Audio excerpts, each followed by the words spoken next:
గుంటూరు జిల్లా మంగళగిరి నియోజకవర్గంలో ప్రభుత్వం వెంటనే మొక్కజొన్న కొనుగోలు కేంద్రాలు ఏర్పాటు చేసి గిట్టుబాటు ధర కల్పించాలని డిమాండ్ చేస్తూ నియోజకవర్గ సమన్వయకర్త దొంతిరెడ్డి వేమారెడ్డి ఎమ్మెల్సీ హనుమంతరావు వ్యవసాయ శాఖ అధికారులకు వినతి పత్రం అందజేశారు. మొద్దు నిద్రలో ఉన్న కూటమి ప్రభుత్వానికి కళ్లు తెరిపించేందుకే వినతి పత్రం అందజేశామన్నారు వేమారెడ్డి. జొన్న మొక్కజొన్నకు సరైన మద్దతు ధర లేకపోవడం వల్ల రైతులు తీవ్ర ఇబ్బందులు ఎదుర్కొంటున్నారని మండిపడ్డారు.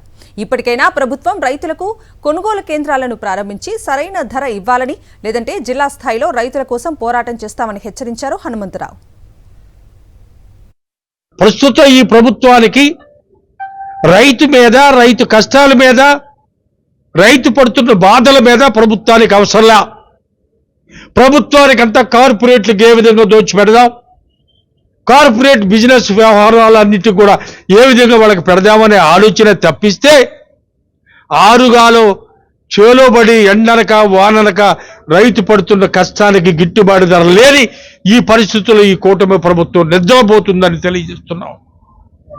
ఈ కూటమి ప్రభుత్వం ఇప్పటికైనా కళ్ళు తెరిచి రైతును ఆదుకోవాలని మేమందరం కూడా ముక్త కంఠంతో కోరుకుంటున్నాం. ప్రభుత్వం అర్థం చేసుకోవద్దా? రైతు ఏమైపోతాడు అసలు?